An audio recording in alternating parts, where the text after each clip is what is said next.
Hello and welcome to another Paper Pumpkin class.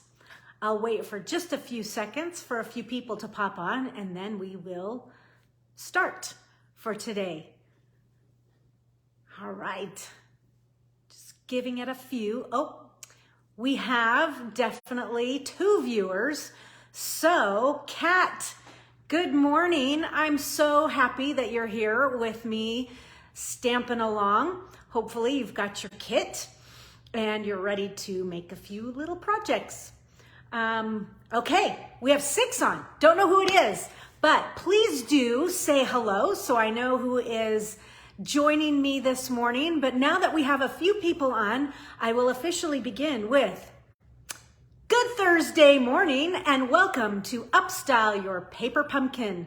My name's Elizabeth Price and you might know me as Seeing Ink Spots, but today's class, our stamp class, is all about the Sunshine and Smiles Paper Pumpkin Kit from February.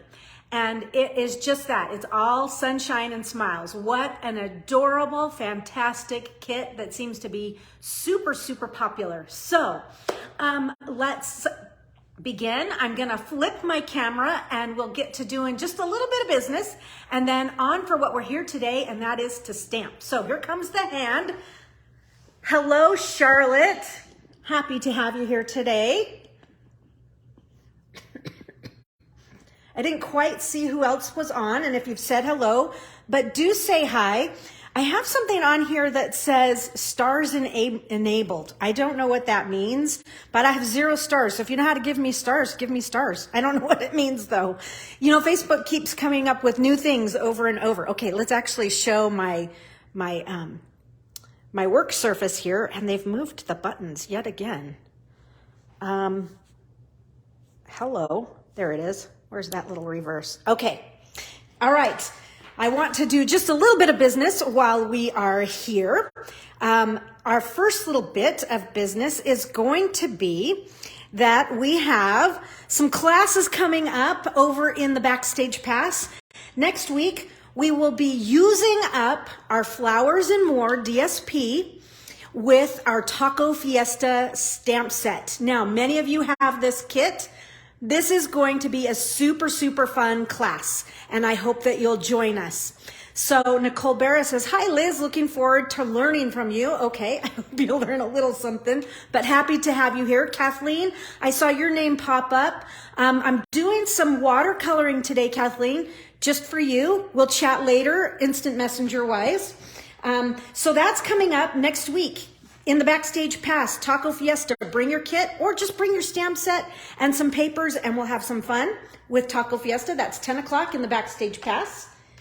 2 weeks from that in the Backstage Pass, we're going to make a mini album featuring the Greatest Journey stamp set and in fact the entire suite collection. So that's going to be fun. It's going to be a 1-sheet wonder mini album, a mini album. So it's going to be little, but it's going to be fabulous. You're going to love it. And then my biggest class of the month is coming up, Technique Time. And we are going to be making some beautiful cards using the Desert Details bundle and the entire Delicate Desert Suite collection. Now, how can you get into this class? You can purchase it, and a purchase into the class will get you into the Backstage Pass, and that gives you access to years of past classes and all the photos and a bunch of things you don't see here in Seeing Ink Spots. You see them back there. So that's coming up, and I told you how could you get in. You can pay for the class or you can earn it.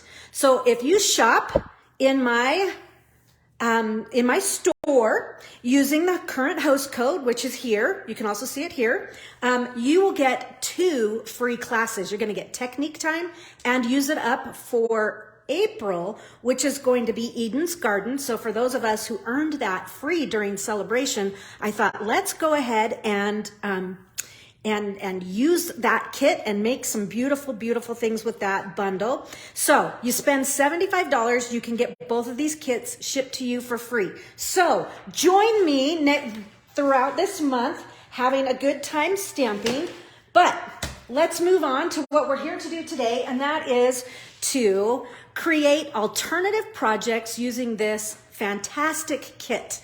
So I call my alternatives, I upstyle. So in other words, I'm doing it Stampin' Up! And I'm doing it just, I'm gonna style it just a little bit different. So you might call it retooling or alternative. I call it upstyling.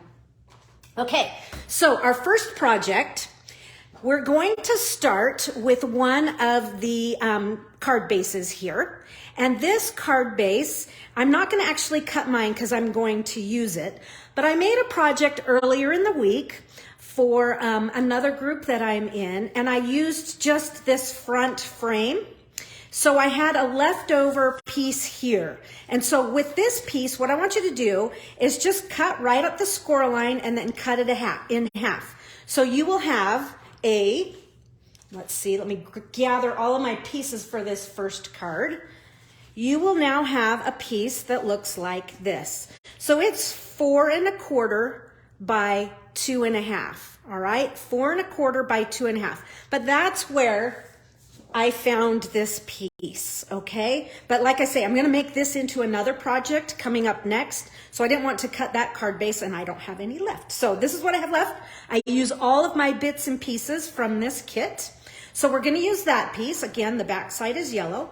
We're going to use one of the pink frame card bases here.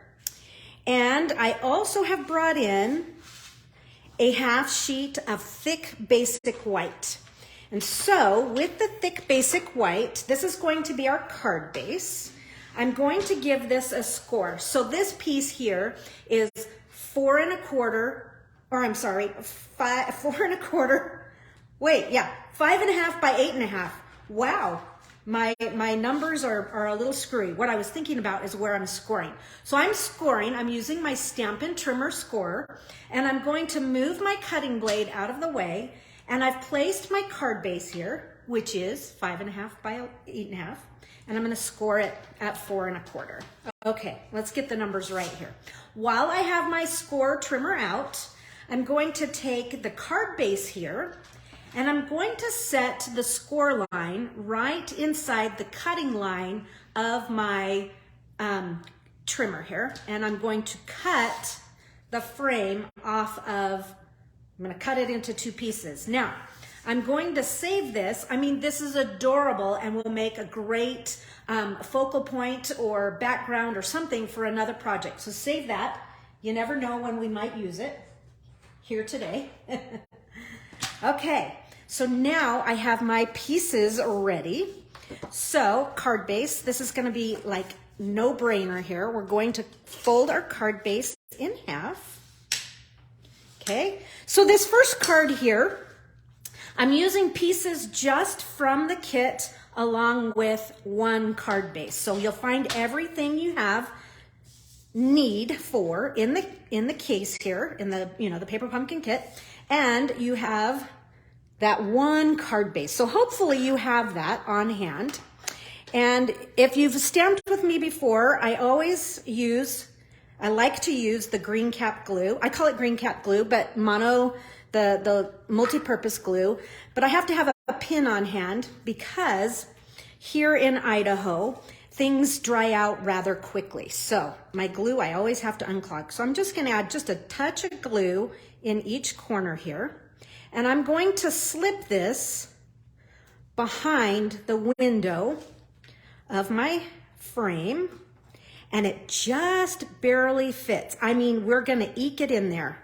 So height-wise, it's good, but side is almost the exact same measurement. So just eke it in there, wiggle it in, stick that down, and next, we will adhere this layer here to our card base. So far, so good, pretty simple. I always like to start with my first project, get my feet wet, so to say, using the elements from the kit, kind of learning what's in there. And then we're gonna take a much deeper dive and we're really going to explore the pieces in this kit. So this first card is pretty simple. In fact, minimal stamping. So there's my base so far. And now what I want to do is pull out a turtle grab one of the little chicks as well. Whoops. And 2 clouds, you can see that. And then I'm using this label for this card and the kite. So all of these pieces are found in the kit. Other pieces found, or elements in the kit, I'm gonna grab a couple stamps here.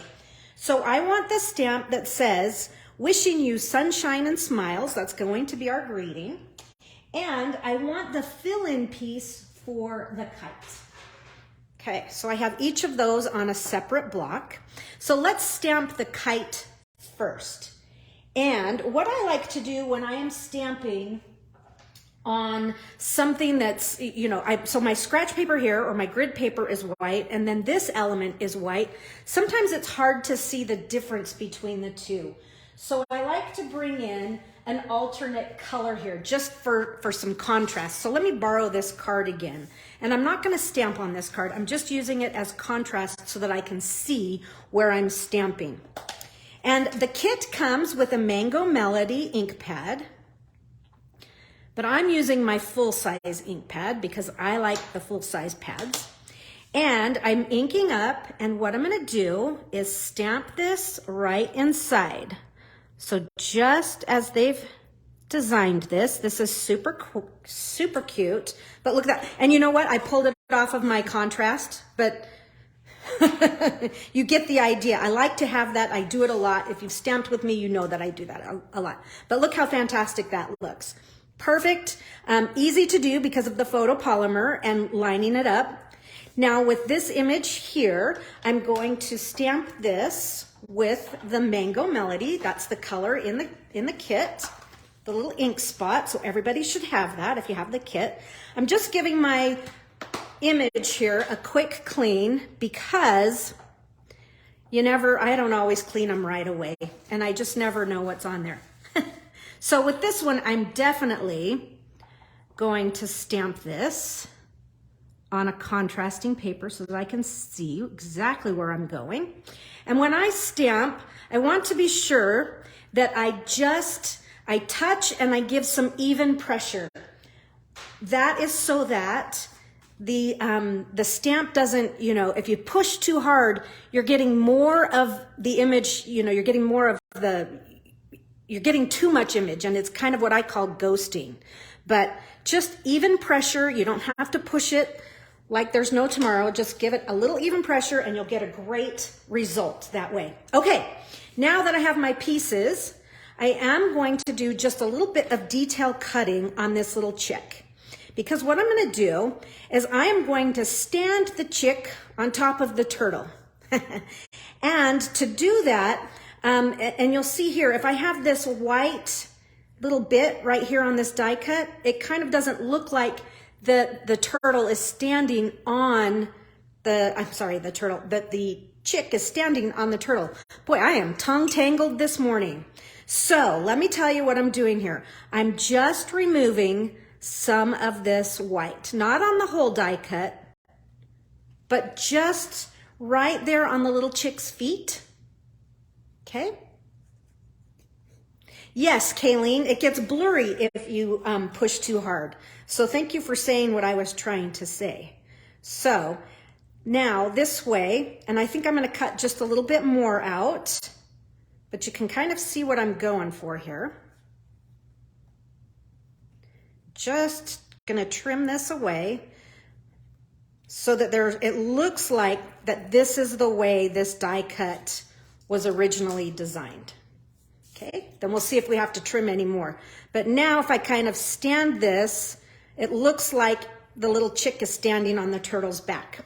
All right, now let's create our little bit of our scene here. I'm gonna start with the turtle, and I love dimensionals. You guys know that about me. So I often will pop everything out, and the kit comes with dimensionals, which is fabulous. Love that.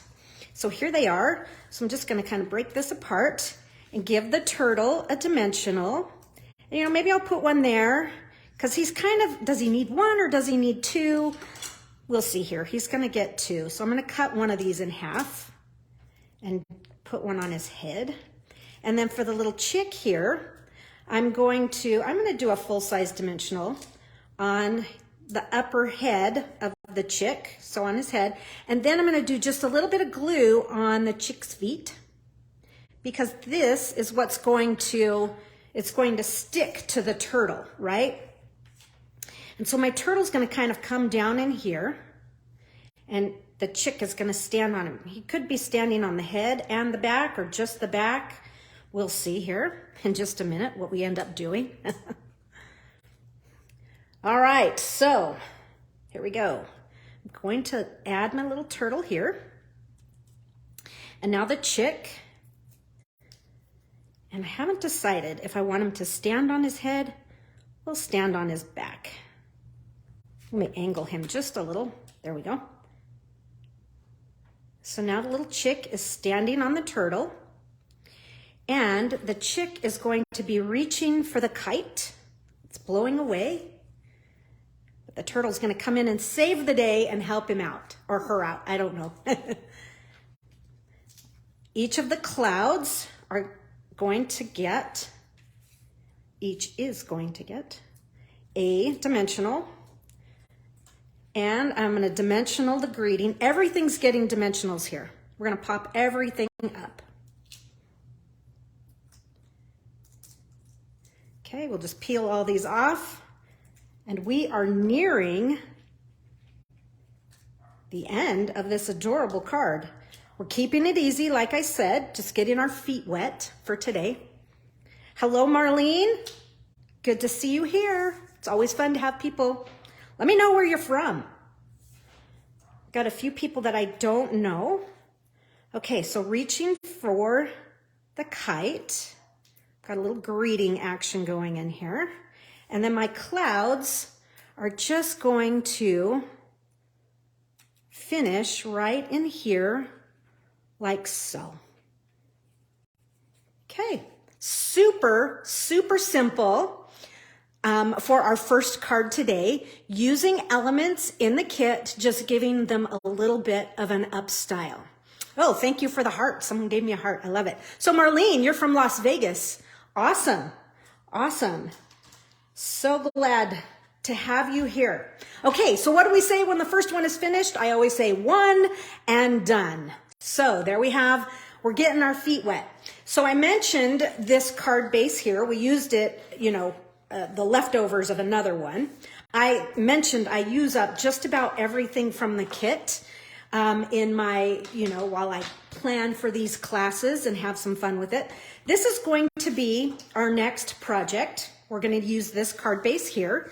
So we'll give that a fold. So grab one of those, have your trimmer nearby, and you'll need one extra piece of thick basic white. So this is a quarter sheet. So I am 4 1/4 by 5 1/2. So most of us have a little bit of white on hand. So Kathleen says, so cute. I'm glad you liked it. Okay, so for this card, I know a bunch of you have seen me and have done them with me. I've made a bunch of kickstand cards over the last few years. And you've seen me do them, landscape, portrait, narrow, wide. We've put it inside, we've put it outside. And that's always cutting the front of our card base, right? Well, we are going to do something a little bit different. We're going to do a kickstand card, but this time, instead of cutting the front layer, we're going to cut the inside layer. So I'm going to place my card base. The left edge of my card base is at 3/4. Okay, 3/4, and I'm going to give that a cut. Make sure it's straight. And I'm going to slice the back side, and I'm going up to the score line. Okay? Hopefully you saw that. Now, we'll do the same thing on the other side. So along the right side, I'm going to put this edge at 3/4 inch. And I'm going to slice from the bottom of my card base to the score line. Just like that. Cool. Now what we'll do Oops, I think I did it on a 1/2 inch. Well, that's a bummer. It needed to have been on 3/4. But, you know, that's what happens when you're doing a live video. Sometimes you make a mistake, but there's never a mistake in card making. You can always rework it and make it work just fine. And the elements of this will still work just fine, because what I'm gonna do, I think I will do something here. We'll fix it, but you'll never know. We are gonna go to 3/4 of an inch. That's when you need to be live, when someone could say, that's not 3/4 of an inch, that's only 1/2 inch. I'm gonna go to 3/4 and I'm gonna re-slice this, and I'll show you how we'll fix it. You know, I get a card done and I'm like, oh, that's so good. And I'll stamp the inside and I'll like smear it. And so I have to cover up my smear with a label or something. So there's always little mistakes here and there, right? So what I'm gonna do now is we're gonna flip this center section up. Okay, flip the center section up, and now this piece is going to lay right on top, okay? So we'll just add glue to these side panels here.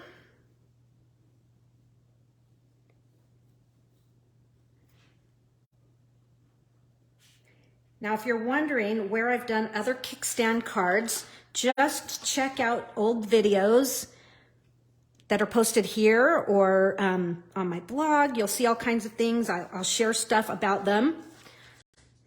Okay, so now when you have this kickstand, so I call it, it's like you have 1, 2, and then your third inside layer or outside layer. It just gives you an extra layer to work with, and not a layer that you're gonna, I should actually say not a layer, but an extra page to your card, if you get what I mean. So now I still have this cool blue inside that the card, you know, that Paper Pumpkin styled it this way. I also have a spot where I can decorate and, you know, have a place to sign on the inside of the card. So that's what I kind of like about this method here. Okay, so let's decorate and make this card super cute. Let's look at some of the elements we're going to need. I'm going to be using kit elements.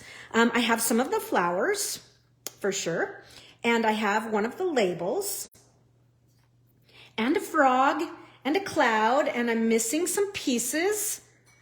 Need a few extra things here. We're gonna use the hill of grass, just like they've designed. I have a scrap of white that we're going to stamp on, and one more cloud. You need 2 clouds, the green grass, so these elements here. Let's stamp the sun image. This sun is super cute, by the way. I like that it's it's just a spunky sun, if you ask me. So I'm inking it up on the Mango Melody pad. So you can use the spot that comes in your kit. And just on basic white, straight down, straight up, even pressure, and stamp that. And we're going to fussy cut this out with what I call the universal die cuts. And we had this debate the other day, is it fussy cutting or detail cutting? I think it's detail cutting because it gives detail. It's, you know, you have to do a little bit of action, but it's not, you know, it's a good thing to have fussy cut images. But fussy cut kind of sounds a little negative, but I love it. So fussy cut your sun, your detail cut your sun. We're gonna need that. And I've already done it ahead of time because you don't want to sit here and watch me detail cut. Okay, so I'm going to create this a lot like the how Stampin' Up! Has designed it, with a few added elements here. So I'm just bringing in my original so you can see what we're doing. So I'm going to start with my hill of grass, and we'll add that with dimensionals. So I'm gonna put a dimensional on the side. And you just kind of have to be aware of where you're putting your dimensionals so that they'll hide, because you can see it's going to be behind the frame, but when you flip it over, you don't want to see any of those dimensionals, so just be aware. So they're basically going to come across the bottom here. Okay, and I use a lot of dimensionals, but we'll peel this.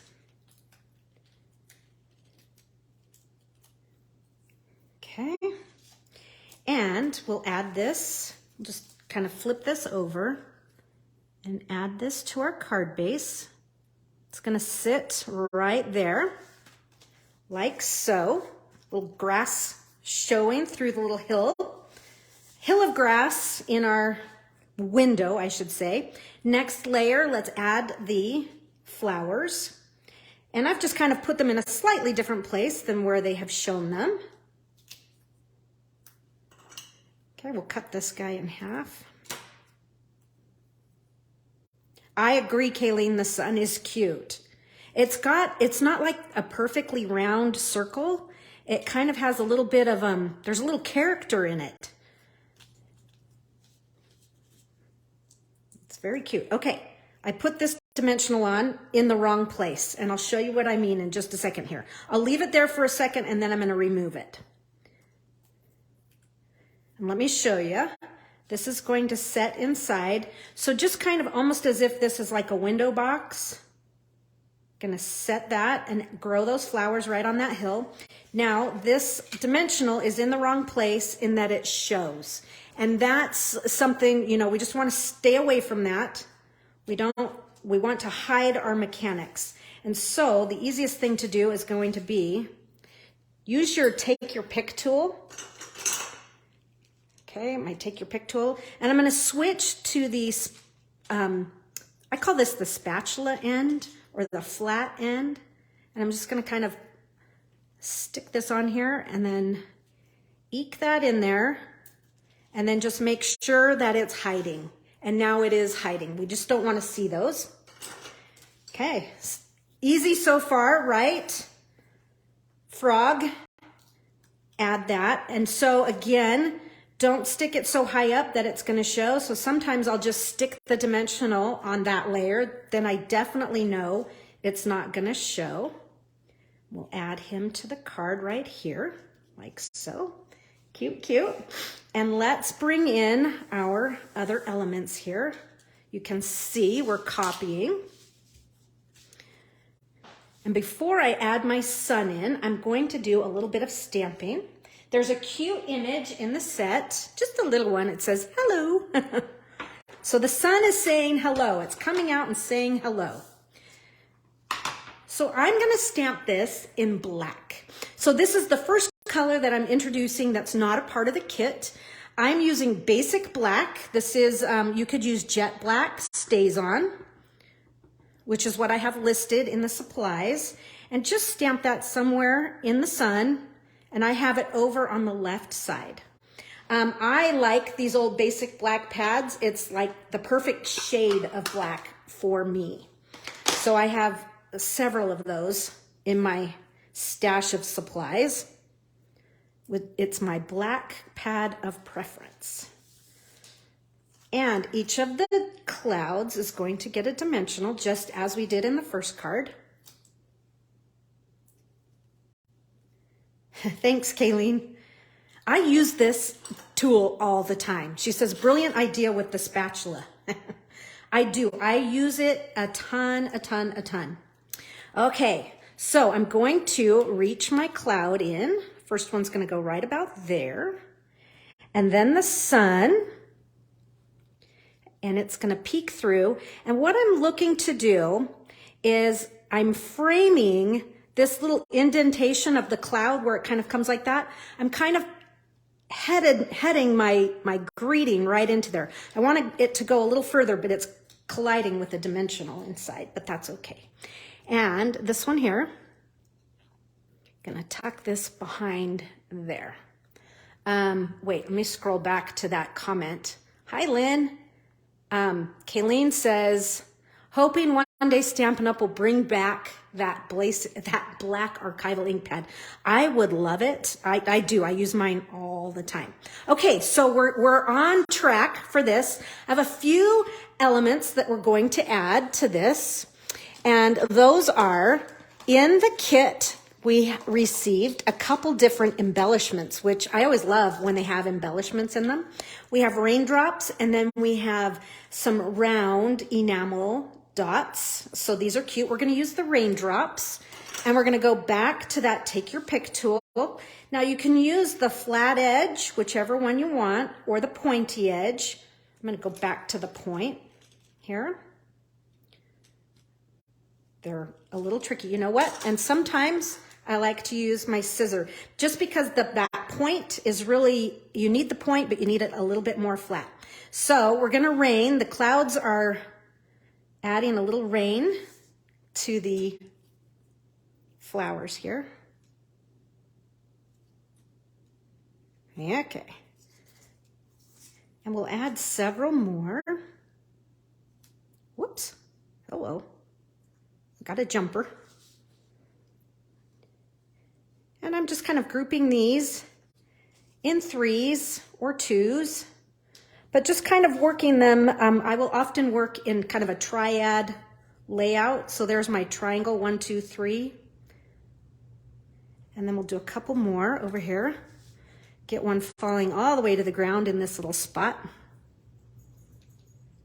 It says, put a raindrop here, this little alcove. And we'll do one more. Getting that just where I want it. Okay. So there are our raindrops. This one's a little crooked. Now I did notice these are really sticky. So be sure where you're going to put them. And then once they're there, they're there. I do like to go through on any of my embellishments once I know exactly where they're going. I give them a little push with the end of my take your pick tool and really get them to set. Now, there are a couple things more to do to the front of this. And if you know me, you know that I have a crazy passion for Wink of Stella and any twine. So be it linen thread, twine of any color, I just really like it. I always have them on hand. I say Stella is always invited to the party. And so with my Wink of Stella, give it a shake. And then where it says push, give it a push on that barrel to kind of get the ink or the whatever the liquid is in here, get it flowing. And then just give your elements a little bit of shine here. Okay, give those clouds. It just kind of brings things to life. I always say it's kind of like putting on your lipstick. And we'll do the flowers. Okay, I'm a sucker for sparkle. And I don't mind glitter at all. So I will glitter this way. So there's Wink of Stella. Keep her handy. She's invited, like I say. And now with the twine, I'm going to lift this up and wrap my twine right around my card base here. And I'm going to tie a bow, maybe. Now, I always say, make it longer than what you think you need, because you can always trim the ends. It's a bummer when you have to go back in and go, it's just not long enough, I can't tie anything, and then go back in and cut an entirely new length. So just get your ends even, hold tight, tie yourself a bow. I often will have to tie the bow 2 or 3 times until I get it the way I like this one's too loose. So we'll tighten up, try it again. My friend Julie says, put a glue dot down there. I should do that. I'm not in that habit. But go ahead, hunker down on that. Tell it who's boss. And you might have to play with it a little. Like I'm gonna have to play with this one just a little, but I don't wanna be here forever fiddling with that. Okay, this end's just a skosh longer, so I'll give that a trim. And the other thing that I want to add to this layer here, which here we see it from the front. Okay, so we're gonna lower this just a little bit, get this in the window frame here, roll that around. I rolled it and my bow didn't look as good. You get the idea, right? But I want to be able to see that from here, so I'm just gonna tuck that under the sun. Okay, cute. And when you pack your card in the envelope, you'll pull the bow through and its tails so it's laying on the front. I'll show that in a minute when we shut it.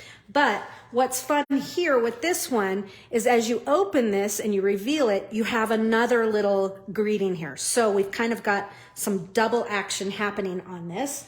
That's what I like about these kickstands is you get that a second reveal. So we'll use that same image, wishing you sunshine and smiles. And since I stamped this greeting in black, I'm going to kind of have a little bit of continuity here running through the entire card. We'll stamp all the greetings that can be seen in one layer in the same color. Maybe throughout, maybe not. But I'm going to take this one and just basically head for center. But I want it to be low enough that the little hill of grass and whatnot is going to hide it so that you don't see it when the card is closed. So this is what I mean by pull your little, pull your bow through once you've signed everything and packed it in the envelope, you know, like so. Okay, so this is our card front. We're finished with that, but we have this entire canvas here that we could be doing something. And we have some cute images and things. So why not add a little bit of flair and spunk to the inside of your card? So we're gonna do a couple things here. First, we have a greeting up here. So I have this layer of twine. So I might as well do something about it. It's here. And we might as well play off of it. So let's add another greeting to the inside of our card that's going to kind of buddy up with this backside of the twine. So my greeting for this is going to be the longer greeting, friends in any kind of weather. Let me just give it a quick clean. I have no idea what I stamped last with it. And we're going to introduce another color, and that is Flirty Flamingo. And so this is one of the colors that was used to create this kit. So I will pretty much stick within the kit elements, and then I'll bring in some colors and cardstocks that are also from the kit. Let's stamp this label. I just put my whole finger in ink. Lovely. And I'm looking for a contrasting color so I can see what I'm doing. Got a lot of contrasting color here. So this is going to be friends in any kind of weather. Line that up, straight down, even pressure, and bring it up. Great. Looking good, looking good. And I'll keep my Flirty Flamingo handy. So that is going to be added right up here. We'll add that with dimensionals. Okay. And I'm just going to do a couple on here towards the middle so it doesn't sag. You can't have a sagging middle. You always say that, right? Ba-dum-chee. Right there. And I'm going to, because my other greetings, this greeting here was centered, I'm going to center this greeting as well. I like things a little offset, but this card, we're doing things a little different. Now, I'm going to take my twine again, and we'll take a, what is this? This is about a 9-inch piece of twine, and I'm gonna reach this around and do a faux bow. We're gonna do this on a couple cards. We'll do it as long as the twine lasts. Okay, so I've just kind of divided it in half. I'm making a loop and then just tying the second half of like when you're tying your shoes. So I didn't have to tie a knot because this is linen thread or twine or whatever, baker's twine. Right? Okay. And just add yourself a little bit of a little bow action right inside here. Okay. Now let's work on using, so we use the raindrops on the front. Now we'll do the enamel shapes, the rounds. We'll do a couple of these on the inside. So just maybe one right in here, and then we'll do a couple up over here as well. If you've got them, use them up.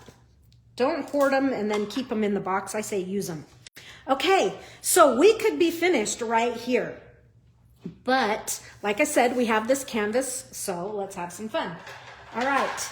Blending brushes. So I've got one for Old Olive and one for Balmy Blue. So both colors we haven't used just yet, but they are in the color palette. So I'm bringing out Old Olive and I'm bringing up some Balmy Blue. And we're going to do some Balmy Blue and some Old Olive. And let me just take this one out of the way. And this is what I like to do so that I use the right color blending brush with the right color ink pad. And I do need a little bit of scratch paper here. And let's see, I have some Post-it notes. I should have probably, I got a little bit, I kind of got in, I was in automatic mode and I just kind of put this right in and glued it and made our card base. And I should have actually blended our background before I glued it in, because I'm going to end up getting some ink where I don't want it. Okay, so with the blending brush, and this is Balmy Blue. Okay, I'm going to, once I've loaded up my ink on my brush, I'm going to offload some of that so I don't have those harsh lines. And I'm going to just gently kind of work myself across in a little bit of a circular motion. Normally I might do an entire page or something, but with this project, I decided I would just do the top and the bottom. So I've got a little bit of blue and I'm adding it on fairly lightly because you can always add more, but I'm working lightly because I don't want like those harsh lines right there that you can see. So that's what I'm working to not have. If I do, it happens, whatever. But just lightly. And as you start to offload some of that ink, you can then add just a little bit more pressure. Okay. So I just want to hint at the sky up here. I don't want to fill the whole thing. I do want some white showing. Okay, so there's my Balmy Blue. Take that aside. Now for the Old Olive, down at the bottom for some grass here. Let me bring in some scratch paper. And the only reason I'm doing the scratch paper now is so that I'm keeping a clean surface, so it's a little easier to kind of see things. I don't do that when I'm stamping normally. I mean, I don't really care what's underneath me, but so that you can see what's happening in the video. That's the reason why I'm pulling in some scratch paper here. Now I've got ink on my fingers, so I have to kind of watch what I'm touching. And I'm just going to gently come across and do the same thing with the green. Okay, just a little across the bottom. That's it on that.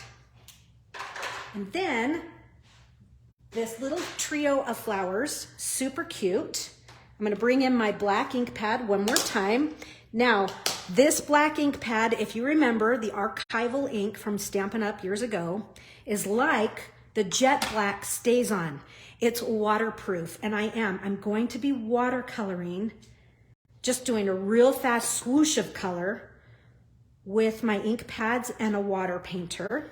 And so I need this ink here, this black, to be steadfast, okay? So it is not going to bleed or smear or blur when you bring in that little bit of water that we're going to. Oops, I missed a flower. Oh, call it art. It is what it is. It's gonna be just fine. Okay, now I'm gonna bring my colors back in. I'm gonna bring back Flirty Flamingo. And so Kathleen, you had mentioned that you bought a bunch of stamps that needed to be colored in. So this is a great way to color in with what you have. So you have some ink pads, give them a squeeze so that you can load some color up into the base. And I'm also gonna use a little bit of green. Let's see, that one's got some color in it. And so I'll just kind of bring these around. And a water painter. Where did here it is, it's hiding. And what I'm gonna do, I also like to have a little towel on hand so that you can get whatever last color was in there, give it a squeeze. You could use just a paintbrush and a cup of water as well, but this has just plain water loaded into it, and I'm gonna pick up just a little bit of ink with the tip of my water painter here and just come through and just give a quick swoosh on some of these flowers. And don't be, it's like, oh, okay, some of these are gonna be yellow, some of them are gonna be flirty. Just kind of color some, whatever you like. Get the centers. I think I'm gonna do all of these little yellow daisies the same way. Okay. And then come through with some of the Mango Melody. And again, just a quick swoosh. It does not have to be rocket science. These are so small, you're not gonna notice like all the fun watercolor techniques you can do. Okay. And you think, man, that's a lot of decor just for the inside of a card. It is. I don't mind taking a few minutes extra on some cards. You know, they don't have to be, I like quick cards, but I think I like things that are a little bit more, I mean, because I like the process, right? So there you have a little action there, little garden across the bottom. Now we'll just do a real quick little fill in on these little petals. So point, you know, just, and they don't have to be perfect, but you get the idea. Okay. And that one's like a little bit out of the lines. Oh well, call it, I always say call it art. It's handmade. Partly because I'm standing up. And so I'm at a little bit different level than when I'm usually, you know, sitting at a desk is a little different. I stand when I do these Facebook Lives because I'm working on a kitchen counter that's a little higher. Okay. And there you have it. Let's take this away. There you have a super adorable kickstand style card where you have a place to write a message on the inside. Okay. There it is. So next time you see a kickstand card, you'll kind of know what I'm talking about. That is, we're creating an extra flap, basically, so that it gives us another space to do a little bit of design work. So there is our second card using the cute pieces from this Sunshine and Smiles kit. Okay, this next card, what I want you to do is grab the tissue from your pack here. And let's just, and this doesn't have to be exact, it's just folded in half, okay, lengthwise. And bring your trimmer in. Get all my stuff out of the way here. Trimmer in. And so it's folded in half, and this does not have to be precise by any means, folks. But I am going to cut about a 3/4 inch strip of this, and I just cut through 2 layers, okay? So we're gonna use that, and if you wanna do more, you bring more in as well. I'll show you what we're gonna do. We're gonna add a little ruffle to the inside of one of the frames here. Okay, so using, again, we're gonna use one of these card bases here, this one, and I'm gonna do the same thing I did on the first one, and that is, whoops, I dropped all my pieces for the card. I'm gonna cut, before I fold it, I'm gonna cut the card base apart. I just really, really love these insides that they have given us. And so I want to show these off, so keep that. And we'll take this piece here, and with our little bit of tissue and a bit of Tear and Tape. Now this is some Tear and Tape that was left over. It's a little narrower than what we sell in the annual catalog. That is going to work perfect if you have that Tear and Tape from the annual catalog. This is left over from a previous Paper Pumpkin kit. I don't know which one. I don't remember, but I'm like, oh, perfect. We'll use it up. So I'm just working around the inside of this frame. I'm just adding a row of Tear and Tape, and I'm curling it around. And yes, it's buckling. Don't worry about that. It's all gonna be okay in the end because we're gonna pull the cover off and we'll moosh it down. It'll be just fine. So I'm just coming around right on that edge. So hopefully you can see that. Does anybody remember what pack this is from? What kit? Something with a box, I'm assuming. But my brain is mush. Maybe a Christmas one. I don't know. It's been so long. We were chatting about Paper Pumpkin last night. And I've been a subscriber for the entire 10 years. I'm like, it's been 10 years? Wow. Okay, so I'm just kind of burnishing this tape on because it's easier to peel it off if it's been burnished on. And when I mean peel off, and that is to peel off the cover. Let's see, where did I start? I started over here. So it has, you put that tear and tape down, and then you can peel this all the way around. Okay, now it doesn't matter where you start, but we're going to just add this. And here again, I feel like I need some contrasting color so I can see what I'm doing. So I'm just using my card base. I typically have a very, a larger sheet on hand, and it's just scratch paper, or scratch cardstock rather, but it just kind of helps me to be able to see what I'm doing. But this is too much like the inside. So you know what? I'm gonna grab another piece here. I might be sorry that I pulled this piece of paper out. Okay, we're not using this in this project. It's just so I can see what I'm doing. And so you can see. So now I've put this down, and I'm just gonna gently pleat every now and again. And so we're just making a tiny little ruffle. It does not have to be perfect by any means, but you can see that when we kind of turn it around, we've got a little bit of ruffle action happening in there. Okay, just kind of work yourself all the way around. Now this might be long enough to get you around your entire frame, depending on how tight you ruffle, or you might have to cut another strip, but you got plenty of tissue paper there.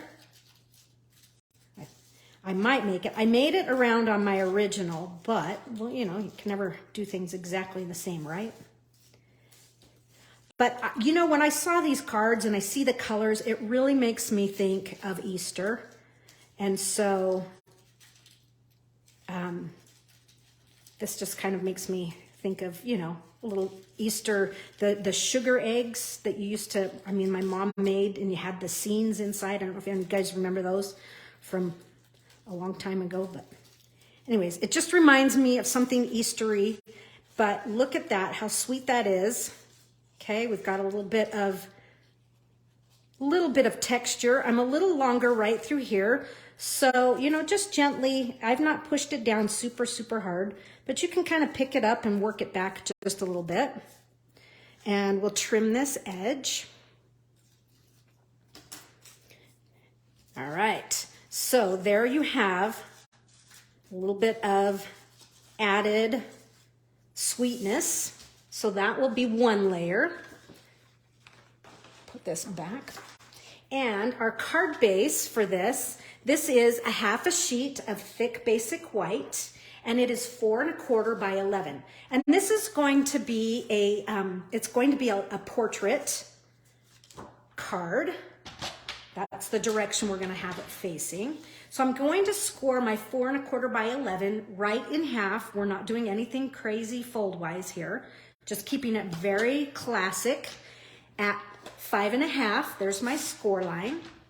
And I like to score the thick basic white. I know sometimes I'll just bring the sides together and use a bone folder and not score, but there's something about thick basic white that I really need that help of that added score line. Okay, so you can kind of see where this is going. We're gonna have a portrait style card.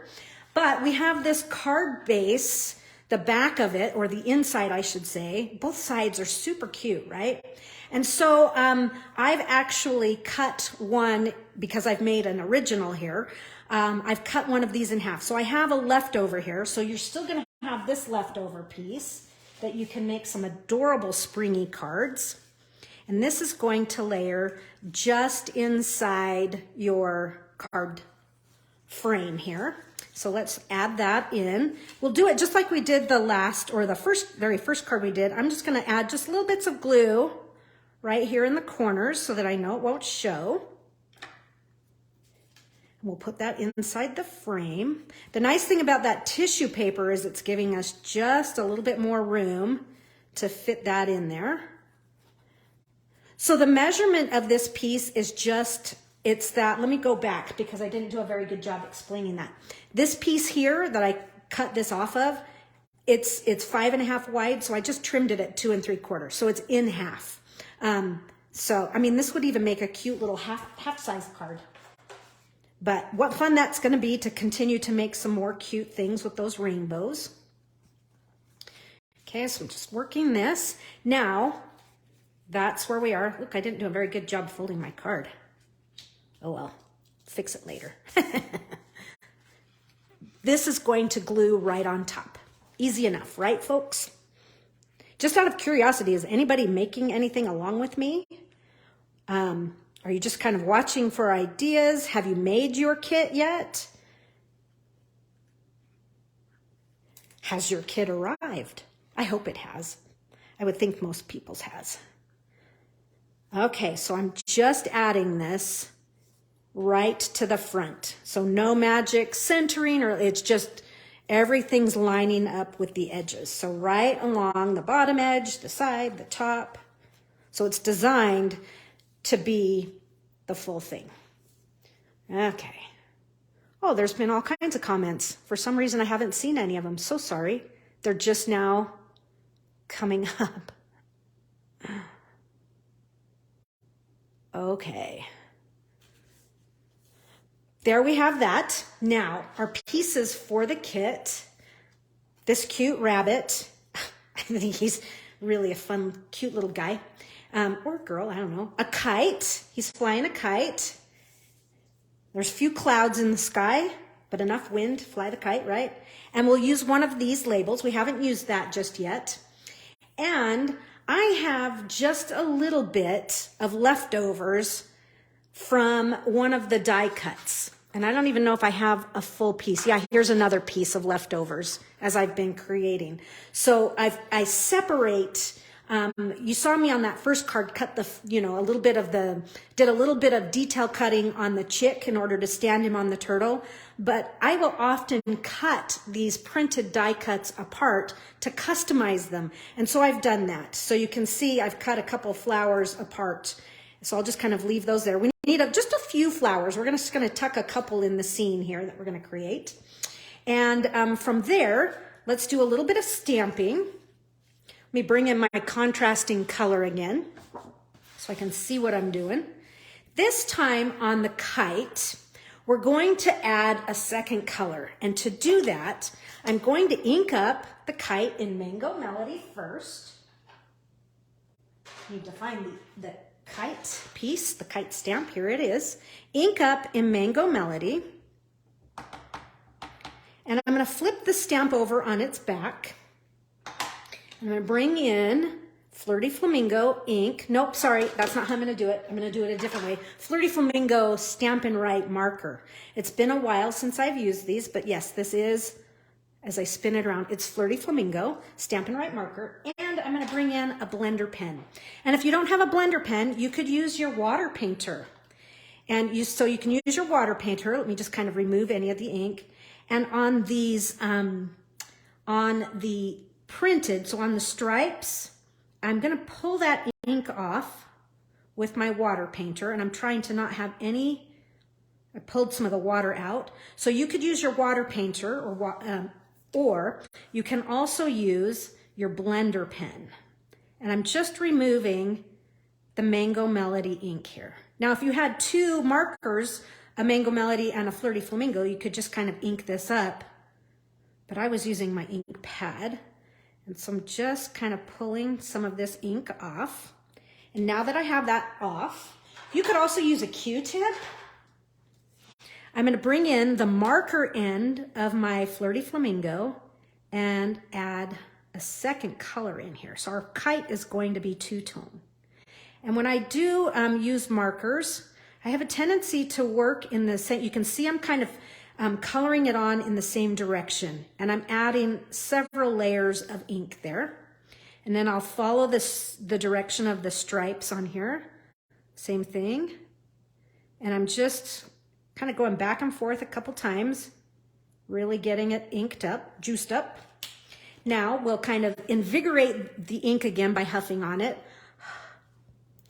And we will stamp the kite. Okay, I'm trying to seem, okay, oh man, that looks so good.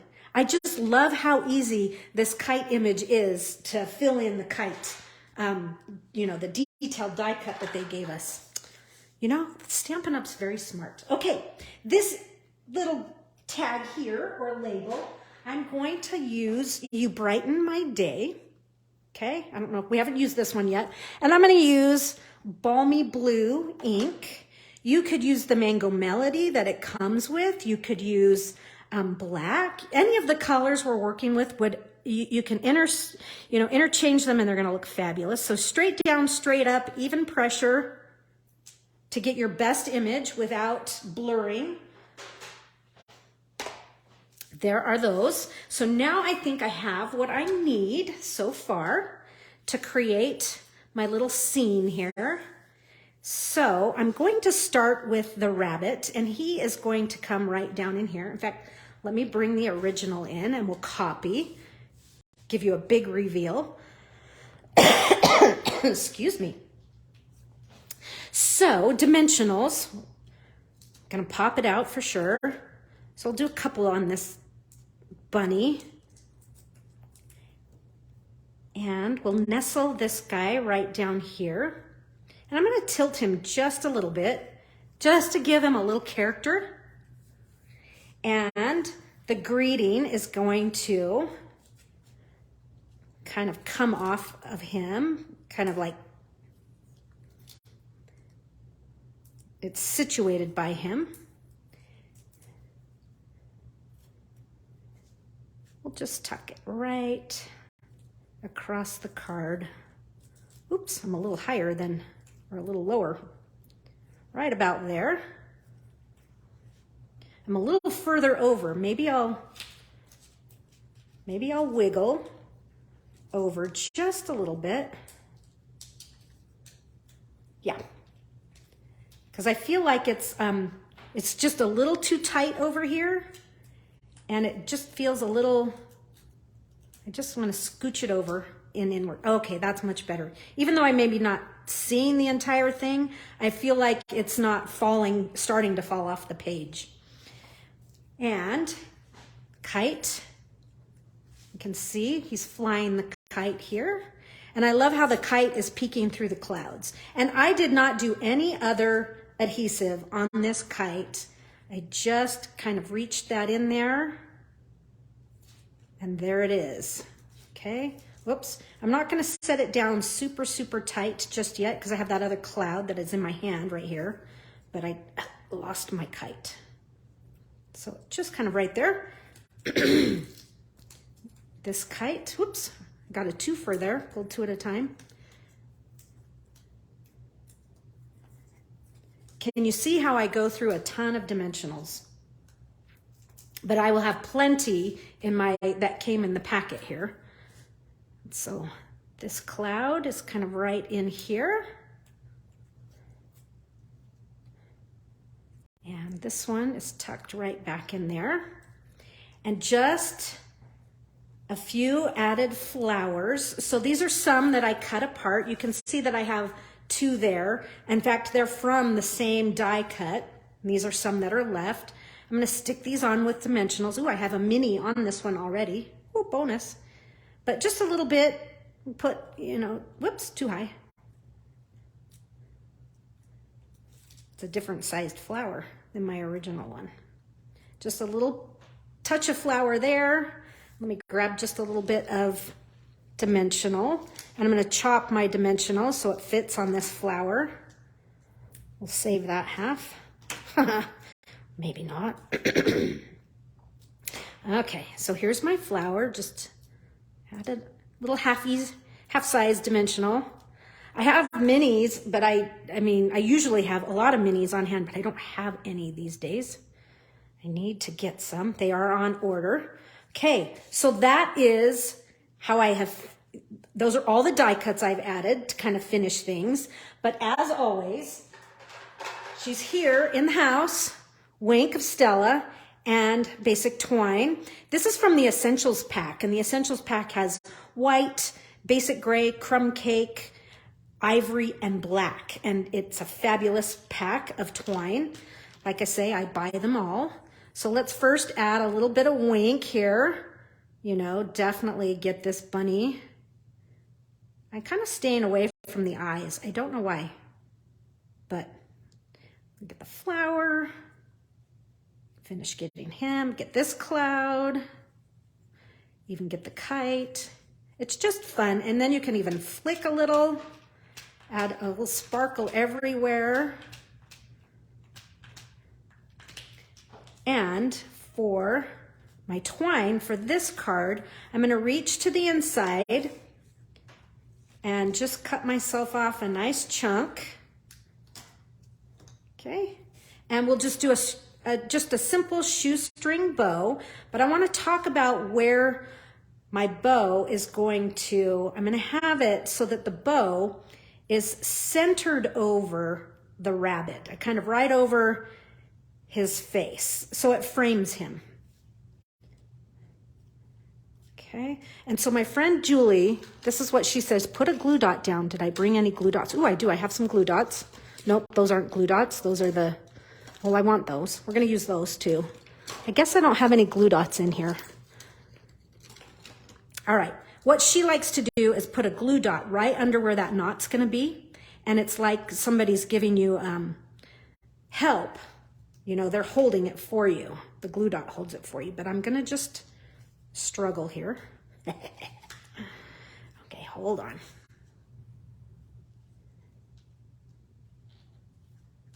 Perfect.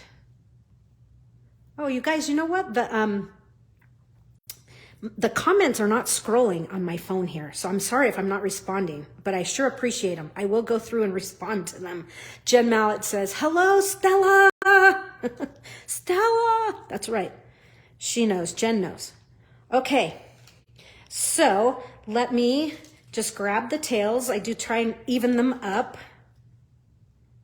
And again, I want that to kind of frame the rabbit, the bunny.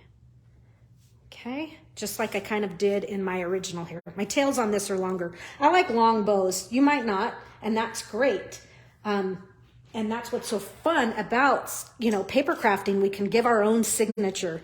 Well, my signature always includes Wink and twine, and so, you know, with the added little embellishments here, I'm just going to add a few and have some fun, adding a little bit of spot of color here and there. And there you have it, a super cute Eastery card, springy, just cheerful, happy, sunshine and smiles. Okay, we have more to go here. Hope you're with me. So we have a little less than an hour left to try and get these projects finished. Okay, this next card, you're gonna love it. We're going to do, let me bring in the original that we've made here, or I've made. You're gonna make one too. This is another kickstand card, only this time the kickstand is going to glue to the inside so that it hides our mechanics of our lily pond here. Denise says, love the ruffle. I know. I mean, I really wanted to bust out, Denise, my fringe scissors. Do you remember those? So this time, and I've got the kickstand kind of a little bit different. So we're doing a variation. It's still an inside kickstand. So let's gather the pieces we are going to need. By the way, this is a faux shaker card. Hopefully you can kind of see those in there. I have the loose daisy gems to kind of create my lily pad.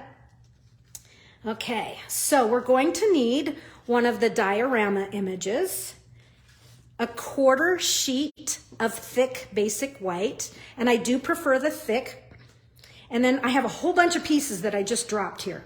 So I have cut a small circle using the stylish shapes. This is going to go on the inside. The measurement on this, I've done this cut ahead of time just for time's sake. It's about 1 1/4 in diameter. So we have a Mango Melody, a couple clouds, labels from the kit. Now all of this goodness here, I have die cut these myself. So if you don't have the dies, if you didn't get in on the dies that were offered as an add-on, I'm sorry, they are sold out, but I have die cut using these little dies. So just note, if they have dies as an add-on in the future ever, and you see that, buy them right then and there, because I have a feeling they'll sell out again. So, I mean, just know that some things like dies and punches, they go fast. So if there's something that you really, really want, go for it right when you see it. Okay, so I'm using the dies, but I wanted so many, it was taking a long time for me to stamp and then die cut and position it and make sure it didn't wiggle, that I just decided to cut a whole bunch of blanks. So I cut a whole bunch of blanks. I mean, just a stack. I don't even know how many I did. I mean, here's my, if I can get my magnetic pot out. You can see I just stamped a ton of them. I die cut a ton of them. I didn't stamp them just yet. Let me show you how I'm gonna stamp them. So I'm using my Stamparatus, and I have made a jig with my, using the die cuts and some thick basic white paper. So what I did is, with a thick piece of basic white paper, I cut both of the images here. So I cut the flowers and I cut the frog out of a thick piece of white. Why am I using thick? Because I want it to be a little bit, it's thicker, and so when I put these images inside, these are basic white, this is thick basic white. It has just, you know, a hairline more thickness to hold it in place. So what I've done is now I can put my little frog in there, okay? And bring in my black ink pad, because we're gonna watercolor these frogs. And I'm gonna ink up my frog. Okay, and my frog is in place. What I'm gonna do is stamp that little frog. And what's nice is it picks the frog right up for you because it's so little. Peel that off, and there you have a frog. Now I can like stamp a whole bunch of these, and they're already die cut, and I'm not positioning it on each stamped image, you know, where you have to kind of maybe tape it so it doesn't wiggle. It's just kind of, if you're gonna mass produce, this is the way to do it. Now, if I were to use the flowers, since the flowers is not on the jig right now, it's actually on a block. Let me give it a clean because it's got ink on it. But take your image, and this is what you're gonna do, is you've made yourself the jig. Now, how do you know where to place the stamp itself? What you do, so here's the stamp. I'm putting it face down, and I'm going to line it up in the jig. Okay, and it might not be perfect the first time, but you can wiggle it around. But wiggle it around, get it to where you want it to be. Problem is, if you touch it, it sometimes sticks to you and wiggles. And close the plate of your Stamparatus. Now what I like to do is, and you might have a couple that, you know, aren't gonna be perfect, but that's okay, is you're gonna take your stamp here, your one that you've die cut. So I have one that I've die cut, I've slipped it inside the jig. Now let's see if it's any good. Okay, and you know what? I might as well put a frog in there while we're at it. Okay, we'll do 2 at a time. So I'm inking up both the frog and the flowers. That would be a good stamp set, frogs and flowers. Okay, pick that up. Let's see if this one's centered. It's pretty good. I could wiggle it and maneuver it just a little bit over, a little bit more, but for time's sake, it's perfect. But you can get it even more precise. And there's the frog. So let's just do several more of those, because it looks like I have a whole bunch pulled out here. I know what the count is. We're gonna use a bunch of them, but can you see why I would use this, doing it this way? You can just see how you can go a little bit faster. And if I weren't actually doing a live video, I would do them really fast. So ink up, make sure it's really inked up. Give it a good press. And this one didn't stamp all the way because I didn't get enough ink. While it's still in there, we'll do just a little bit more ink on that tulip. That's the nice thing about the Stamparatus. You can go in there and get that second image. That one's wet. Okay, it looks like I need to do a few more flowers, so we'll do this one a couple more times. So I don't know, we will count these, how many we have. I don't know if we even need them all. I can't remember. I think there's like 4 on the front and 3 on the inside. So we need 7 total, maybe, if I've got that right. Cute, cute, cute, cute. And this last one. So when I'm mass producing, say I'm doing a card swap, or I'm doing thank you notes, or an invitation, or a Christmas card, something where I'm repeating the same die cut over and over. I die cut blanks, I make a jig, and then I stamp them this way.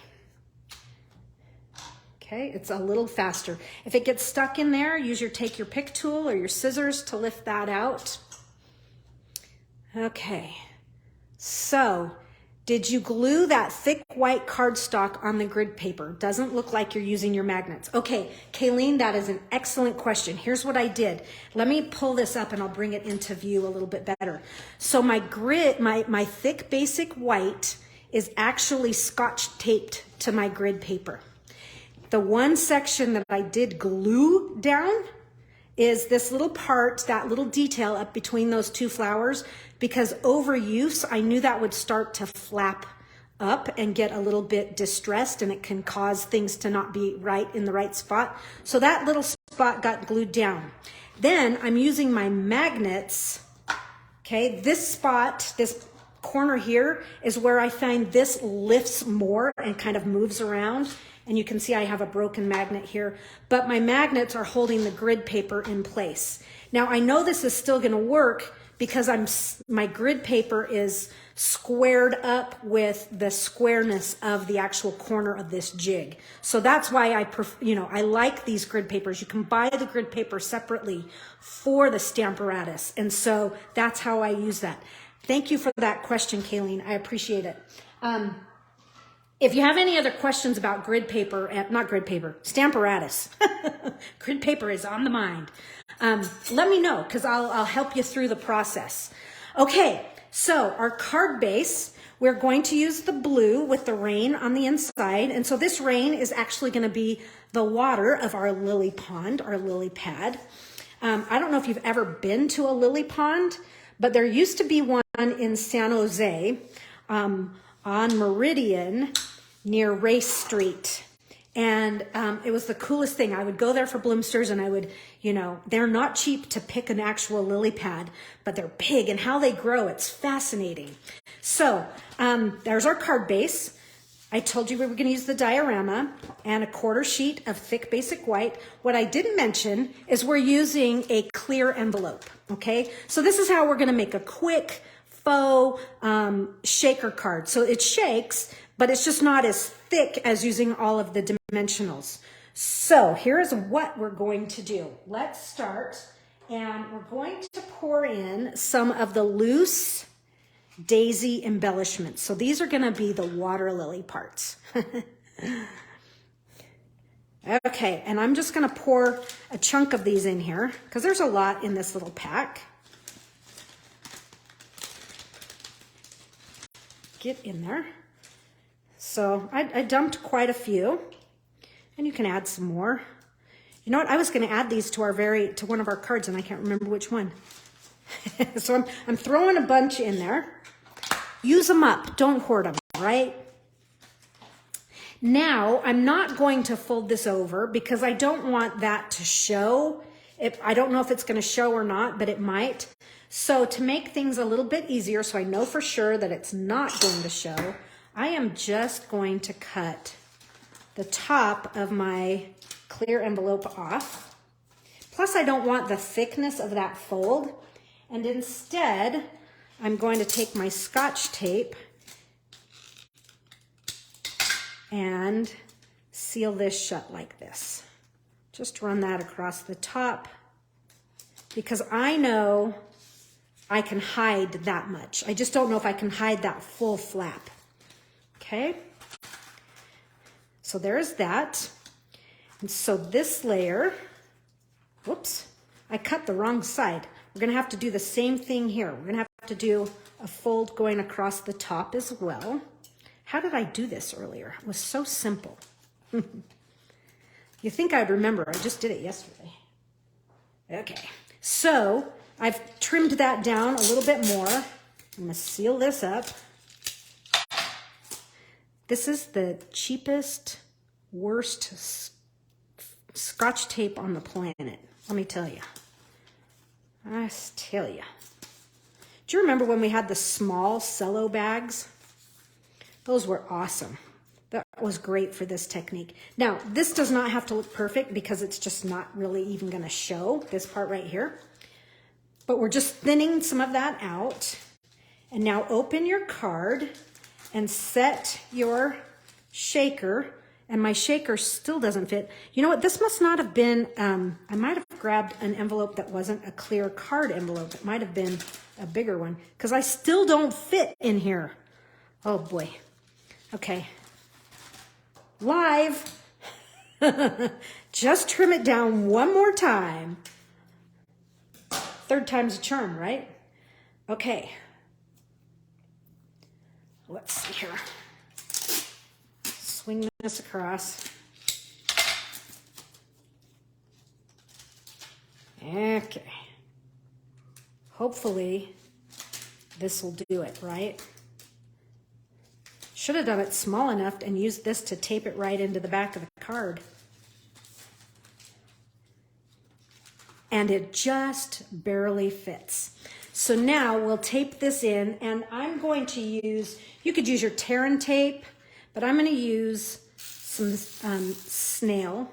You can use Seal Plus or Seal. I have a lot of that.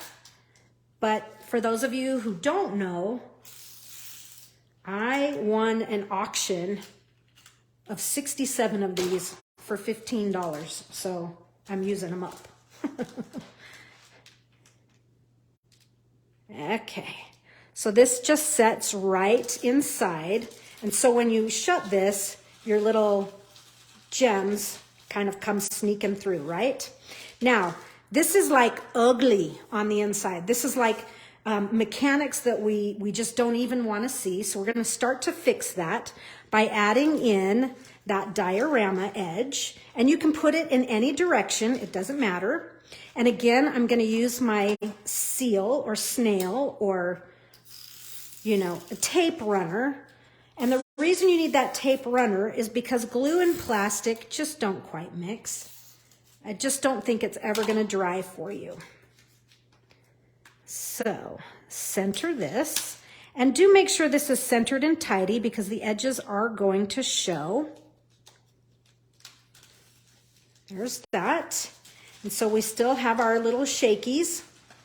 Look at that nice full lily pad right there, lily pond pad. Speaking of lily pads, let's, and I'm just gonna use my block to hold that down for now. Let's now make the focus of our pond. We have some flowers, lily pads, and frogs. These frogs are cute. So for the lily pads themselves, I'm gonna take a couple of these clouds and we're gonna flip them over, and we're going to, let me bring in some scratch paper here. We're going to make some lily pads out of these with our Old Olive ink pad and our Old Olive blending brush. Okay. So just go ahead and give that a good ink. And I'm going to get them pretty dark. So there's one. This is a nice juicy pad. Start of that one. Okay. Now I have the Designer Series paper and the Loose Daisy gems, but I don't have the Rain or Shine stamp set and matching dies. So there are some cloud images in that die set that this would work perfect for, but I'm using the pieces from my kit. You could use a blending brush to color that. You could just put the clouds face, you know, put the backside face right into your ink pad, or you could color it with a marker. But here are my lily pads now. And we're gonna do one like so. So my clouds are down, and another one up over here. And so to put those on, I'm gonna use some dimensionals. Yep. This is a puffy card. With all these layers, it is a puffy card. Whoops, I almost put it on the wrong side. Okay, so we had one right in here. So the entire time I was making this card, I don't know if you guys, I was singing camp songs, the one about the 5 little speckled frogs eating the most delicious bugs. Too many years at camp, right? Okay, so there's one layer in here. Now we need a couple frogs. We're gonna put a frog on that pad and on this one, and another one here, right down in there. And these are all gonna get a quick watercolor, nothing fancy, nothing crazy, but I'm gonna use green and blue. So I'm just kind of getting my pads ready. I'm gonna move this out of the way just so I don't get ink on it. Bring in your water painter again. And they're gonna have blue bellies. I don't know, are there frogs with blue bellies? In my world, there are. Okay, so just get some of the blue and just a quick little wash of color, not a ton. That's kind of the beauty of a watercolor approach, is letting the water do its thing. And we've got this other frog here. Let's do him at the same time. Now, these are done on basic white, and so I do watercolor smaller images like this on basic white. Shimmery white is a great effect, and then obviously watercolor paper. But now a little green, and we'll just kind of come in and around his eyes. And you know, I might do this a little bit more artistic, but since we're in a live situation here, we're just gonna swoosh the color in. Okay, giving it a little character with the water. And sometimes you go, oh, it doesn't look so good. And then when you come back to it after it's dried, you're like, hey, that's cute. But the trick is more water than less, I think. If your water painter is too dry, I'm actually using an old aqua painter. It's gonna leave streaks, kind of like what I did right there. So I've got a streak there, then I might as well give him another streak over here. Sometimes when you make a mistake, if you just repeat it, it makes it actually look like it was meant to be. Okay, swoosh that water in and around. And you could speckle these with a little flick of a blender pen or your water painter and really make them silly and sweet. Okay. But it's a fun way to add color, and I've got way too much water in this one. Just give it a blot. It's a fun way to color in your images. You know, markers to me is just a bit too opaque. I like the translucentness and the variations you can create with a watercolor brush. So not like artistically fantastic, but super fun, and it works. So let's put these on. They're lily pads here, again with a dimensional. It's a puffy card, I'm telling you. But it's playful. And this one just is seeming to be in a weird spot and it doesn't want to stick down. Okay, so there's those two frogs. And we'll do one more frog down here in the corner. This one's still a little wet for adding a dimensional, so hopefully it stays stuck. Okay, so there is our start. We'll use him on the inside. Now we have a bunch of flowers we need to paint. And I think I have 4 sets. And for time's sake, what I'm gonna do is actually, I'll color one and show you what I've done. And then I'm gonna add them in on black and white. and you can go back in and color your flowers. So just like I did on that one card where we had a border of flowers going across, I'm going to use the Mango Melody and the Flirty Flamingo and my water painter. I'm just kind of cleaning it off on the side here. And we'll just do a quick swoosh in the tulips. These look like tulips to me. And you know, you can always kind of go back in and while they're wet, add another dot of color and let the water bleed and do things. And I'll just quickly do these two right here just because they're here. Okay, just quick action. A little bit of mango on these petals of these daisies. And you could put a little dot of Flirty Flamingo in the center, which is, I did that on the other ones. I have this thing about, you know, white daisies with yellow centers, Marguerite daisy. I don't know, my brain automatically goes to a fried egg. So I don't often do white petals with a yellow center. Is anybody else as OCD as me? Plus I don't like Marguerite daisies. Stink. Sorry, Mother Nature. I'm rambling. Okay. All right, so you would paint all of those if you know what I mean, right? But for time's sake, we're just going to kind of simplify so that we can get this done and get to the inside and then get to our last project. These are going to go on with dimensionals. Surprise, dimensionals. I think they're almost all on with dimensionals but one. So just kind of watch where you're placing those dimensionals in case they're going to show. So we have some flowers here in our pond. Let me bring the original in so you can see. And we have another full set right up in here. So I'll cut this one in half as well. Got my big scissors here.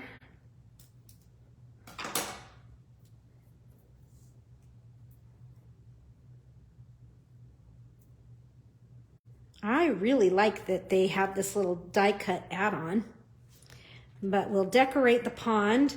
Okay, so these flowers here, I was going to put it right here. I'm going to lower it just a little bit so that it's not in a straight line going across, if you know what I mean. Just for visual sake, I didn't want them, you know, side by side. And then we're going to take one set. Where did my other set go? Here it is. It's falling off the page. One of these sets is going to get clipped apart. Now, remember, this is in full color here. So I'm just going to customize my die cut.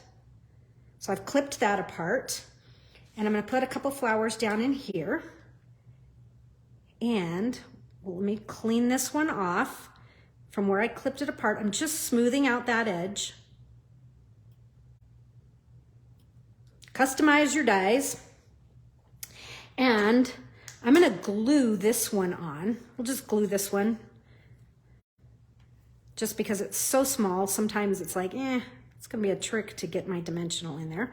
So a tiny squirt of glue, teeny tiny. Again, I would paint this, and I will when we're done with our live here. I'll come in and give that some color, but that's kind of accenting this little lily pad. And then this one's also going to be in color, but I need a mini dimensional here. We'll add that one on.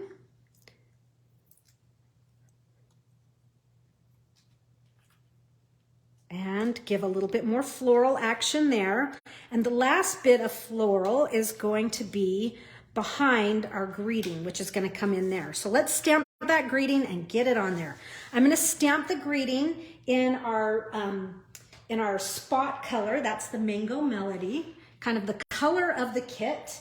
If I can find the stamp, I don't know what I've done with it. Here it is. I'm going to use the, Wishing You Sunshine and Smiles. Have no idea what color it was last. I think it was black last. Okay, why aren't these comments scrolling? They're not feeding. Okay, so I'm going to stamp it, like I said, in the mango. Here goes mango.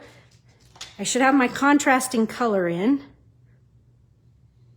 But hopefully I can see it well enough. Even pressure and bring it up. Nice. It's a little light. I like my greetings just a little bit darker, but that's okay. I gotta venture out of your comfort zone, right? Couple there, dimensionals. And actually, before I put this on, I am going to put on, I got rolling so fast with my, I've got this tangled up. Anyhow, I need a little bit of, I need some snail right in the center there, but I guess I'm just going to use glue.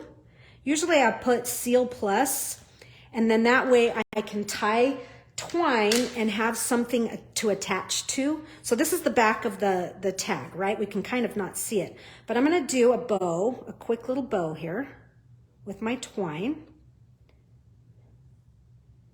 And it's fairly, I'm going to do a decent sized loop on each side.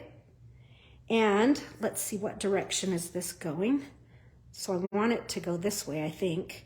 But I'm going to, usually I'll set that twine right down in what's snail, but it's glue this time. And then that's you kind of look and see, is that the direction I want it to go? Yes. I try not to have the twine layered. I mean, it might be a little bit with the dimensional, but I try not to put the knot under a dimensional because then it kind of gets wobbly. Okay, but we'll take this, and I know it's not looking like 100% just yet, but it will. I promise it will. We'll lay that one in there. Kind of stylize your twine how you like it. Kind of puff it out. But there's that. And then our last bit of flowers is going to tuck right up in there. And again, they would be in color. But you saw how I did it. Just real quick little watercolor. And there you have the front. Now we have to do something about the inside, because the inside, folks, is not pretty. Okay, that to me, look at all of that, you know, we see all kinds of ick, right? So we're gonna make this a kickstand card, inside kickstand. We'll do just the same thing we did on the one previous. We're going to put our right side edge on 3/4 of an inch. Yes, 3/4, do it right, Elizabeth. 3/4 of an inch, that's the scoring blade. And go to the score line, so the halfway mark of your card. Slide this over so that your left edge is on that 3/4 mark. Is that 3/4? Yep. And to your cutting line there, or your center line rather. And I don't think it cut all the way. Hold on. We should have done this first. And I usually do. But I was so excited to get going on my lily pad pond. Okay, so we may have to, it just doesn't want to get up in there. So just kind of coax it if you have to. Okay, so now what I can do is this section here, instead, the other one we kind of did it like this and it became a flap. We glued our paper like that, right?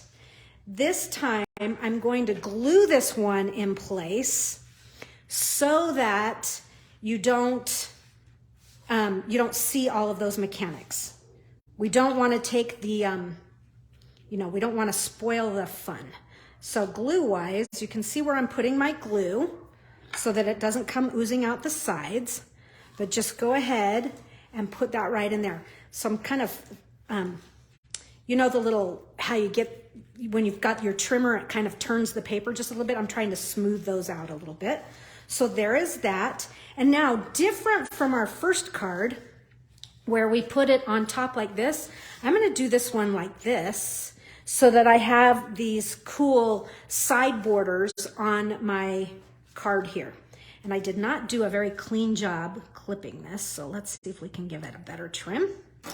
like so. So now your glue is going to go on these tabs.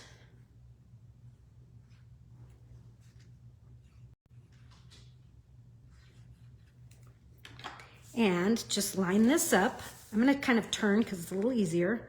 So just be sure, the one thing about doing a kickstand card is sometimes these extra pieces can get really skinny and they can come out of square. In other words, they're not, they're kicked inward a little bit. So you just want to make sure, and that's one reason why we're gluing them onto a separate piece of paper, is to make sure that they are, so that you bring that integrity back to this piece here, if that makes sense. So there are those two sides. And let's see what I did on the inside of this card. Oh, we did all kinds of stuff. So I might not go over all of it. I'll let you kind of take a picture. But let's just kind of look at this part. And then you can see here, I've added more of the flowers and a frog. And I will post photos of these, but I do want to get to our last project. We're going to skip one project, but I'll post it. So I have a circle there. Remember, that's that Mango Melody circle that I mentioned. And I have a frog that I've already painted. He's going to go in here. And I have some flowers that are going to come in here. And a label, it looks like. But I like to, that's the whole thing with these kickstand cards, is to decorate the inside and have just as much fun with the inside as you do the outside. So it looks like on my original here, I did 1/2 inch on my side, but you can see it doesn't really, you know, 1/2 inch, 3/4, they both totally work. Not everything is going to be identical, right? Let's stamp this tag, and we're going to stamp it with the longer greeting that fits that label, friends in any kind of weather. And we'll do that in the Mango Melody. So let's give it, I think it had Flirty Flamingo on it. Stamp it off a couple times, make sure it's dry.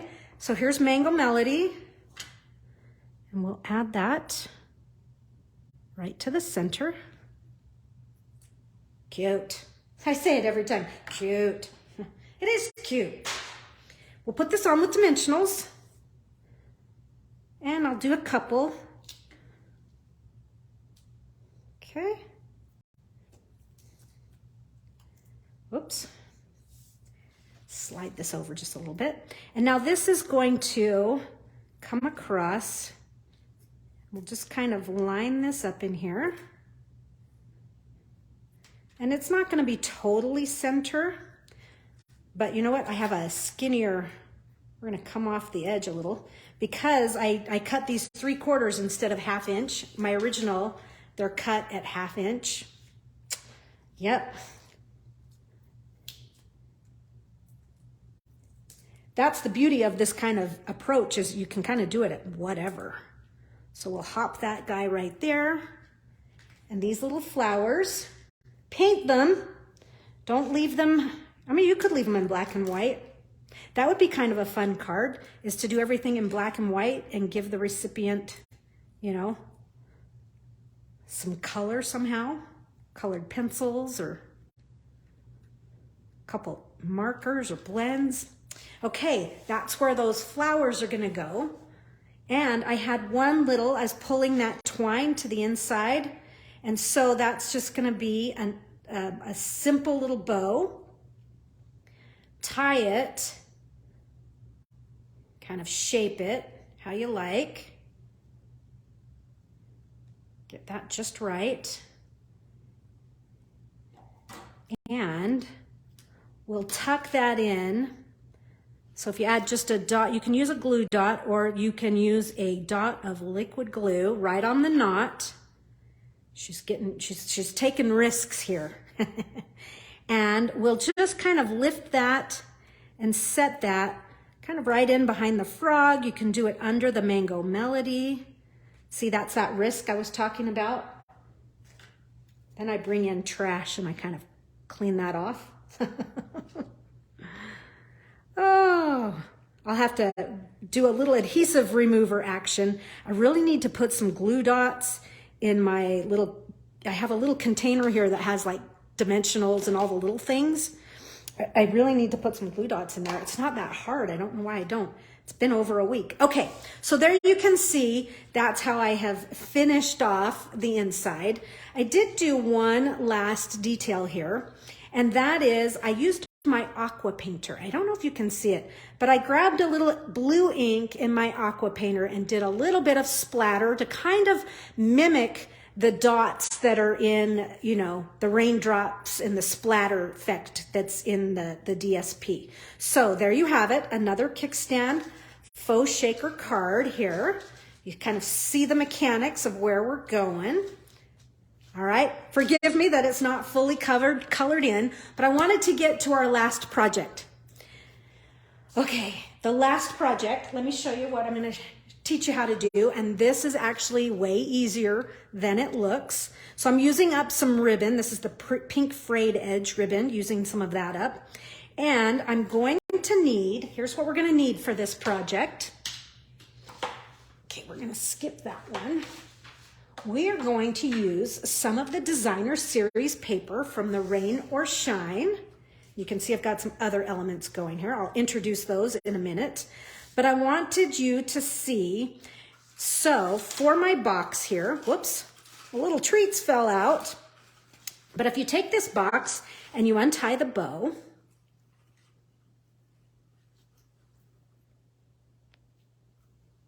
oh, you're welcome, Nicole. Yes, I plan to go until noon, so I usually do about 2 hours. So in order to get through all these projects. Okay, so I'm just trying to untie my bow here. I tied it too tight, but I want you to see this box. I might end up cutting it in a second here. That's what happens when you're live, right? I can't tell where the edge is with this frayed edge. And I've got glue on my fingers. Okay.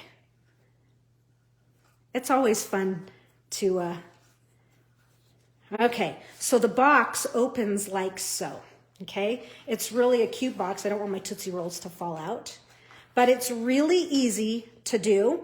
We've made these, but it's been a long time since we've made this particular size, and so I want to kind of refresh you, and I've never done it with a cute little round handle like that, so I will show you. This is a lot easier than it looks, but my pieces for that box came from, and you'll see by the time I remove this Designer Series paper.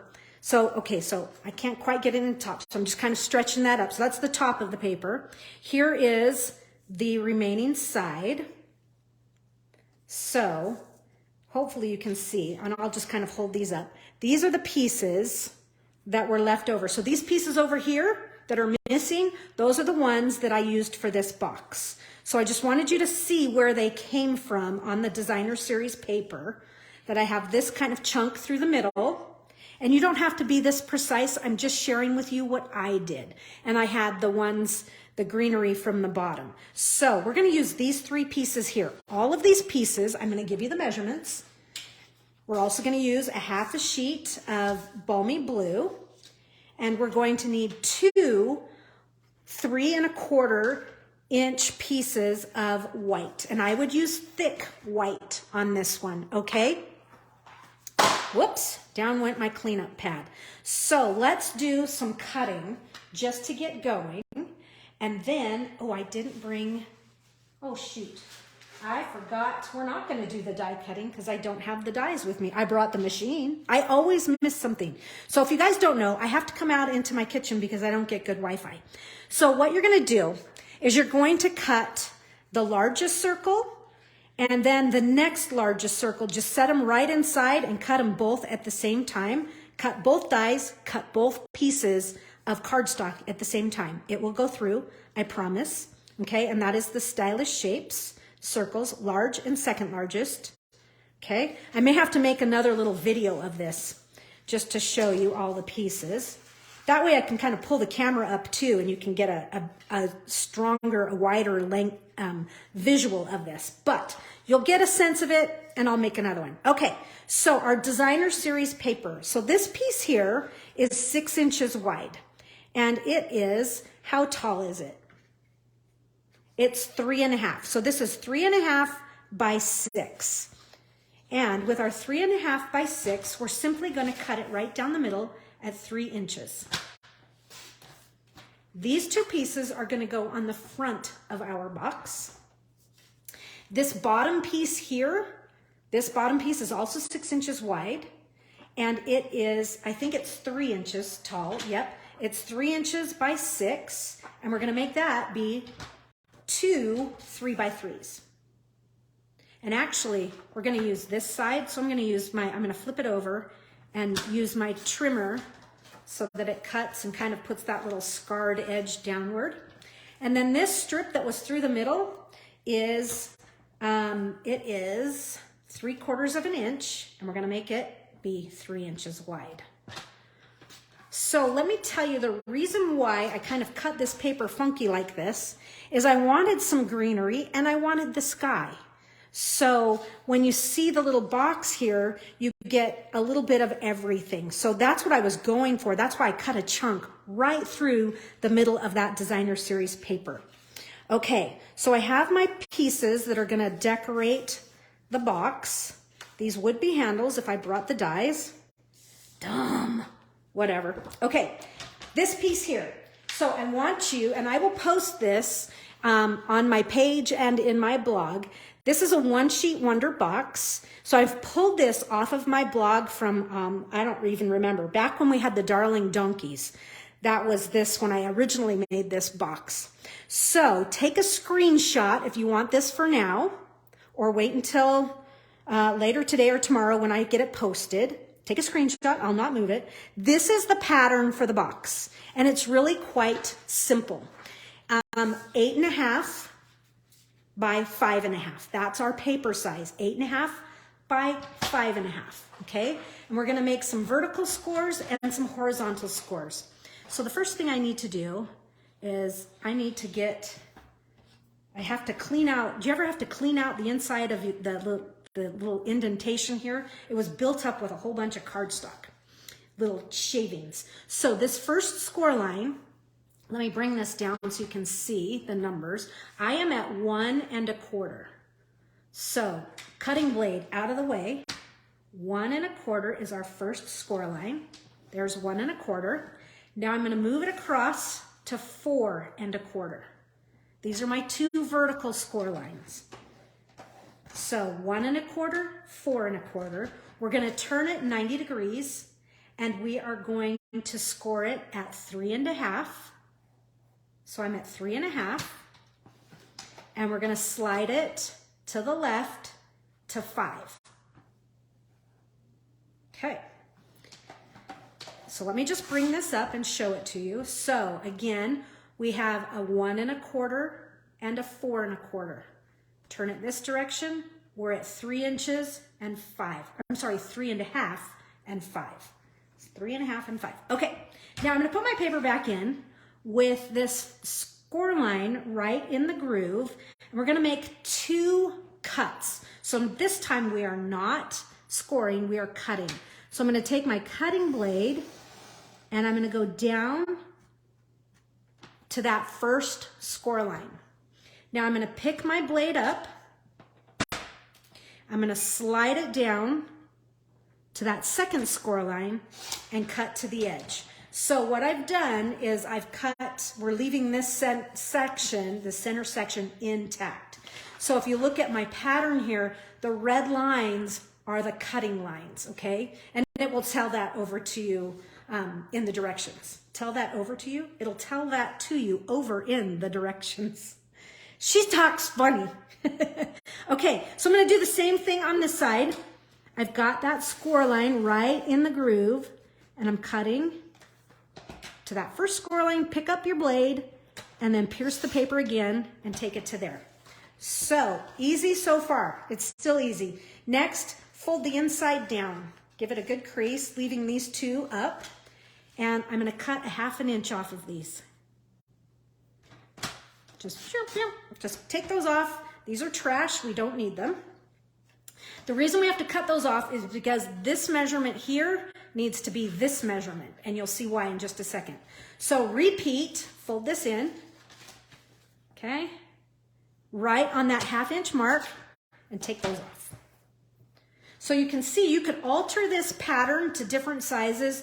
Just know that the length of this needs to be the same as this. So now if we just fold on all of these score lines, we can form this little box. Okay, so here we have it. So now that we've folded on all the score lines, what's going to happen here is these two sides are going to come up and they're going to come in just like that. And so that's how you form that box. I'm going to do that one more time. Bring this side up, bring this side, these sides both kind of upward, right? And then if you fold them inward, then you can create that box just like that. So let's just assemble real fast here. I'm going to put glue on this tab. And I'm going to put it to the inside, obviously. Okay, just kind of hold that, bring those in. Okay, now you could, it doesn't matter which side. I usually, if this one was on the inside, I put this one on the inside as well. It doesn't matter. It's really up to you. It does not affect the integrity of the box at all. Okay, it's just a preference. And there's that. So that's how this box, it's kind of comes together like that. So if you would add those, right now is when I would add those handles, and I might eat that candy, except that it's from Halloween. So you can see I actually put the handles in on the inside.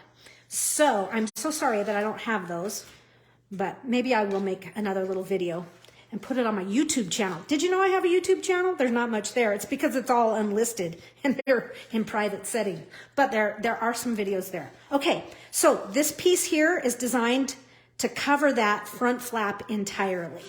So no stamping, not a whole lot of stamping on this project.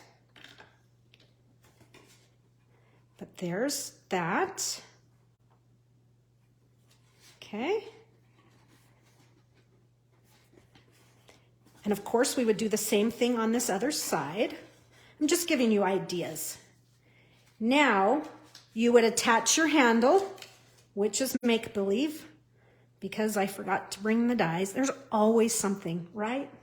And so this square, you could make another 3.5-inch square, 3.5 by 3, but I didn't. I kind of like that we have a little bit of this blue showing. It's cute. So I'm just doing an even edge on top and bottom. And of course my handle is slipped in there.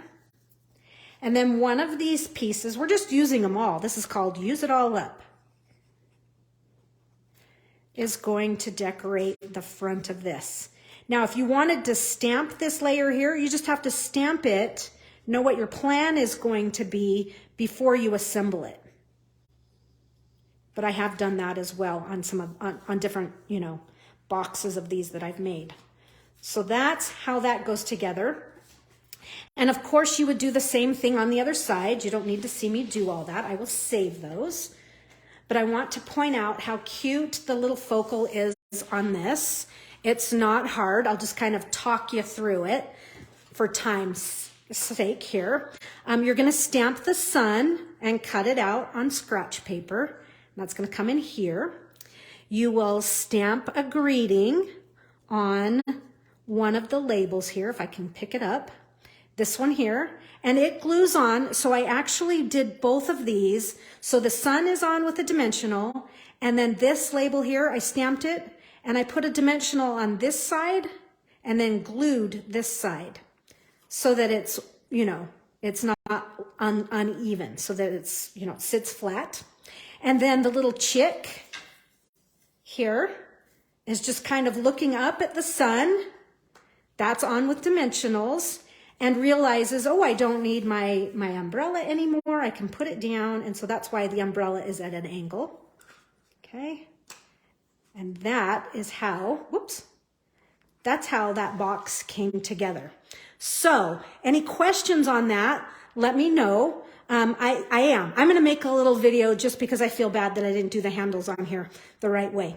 But it's fun because you can, put a little shreddy in there and you can tie it up. You don't even need to open it, but I wanted to open it so you guys could see the mechanics of the box and what's going on. So you choose. You might choose to just glue these up and never have it come down. It's up to you. I've done these where I've actually had stuff on the inside and you can sign the inside. So you decide what you want to make and who you're going to give it to. But now you know how to make a one sheet wonder box. The cool thing is, this was a half a sheet of paper, a whole sheet of paper, whole sheet of cardstock looks really good as well. Let's just do a quick look back at what we've made today. We have our kickstand card, our lily pad. We've done a little ruffle frame, keeping it cute. Here was our first kickstand card. This is like the true kickstand, so you see all 3 layers. And we have our cute little, just keeping it simple and sweet, and our little chick here standing on the turtle to reach the kite. This is the one where I thought I was going to put some little flowers on, but that's okay. Have some fun with your Sunshine and Smiles kit, and I will catch you guys next time. See you later. Bye-bye.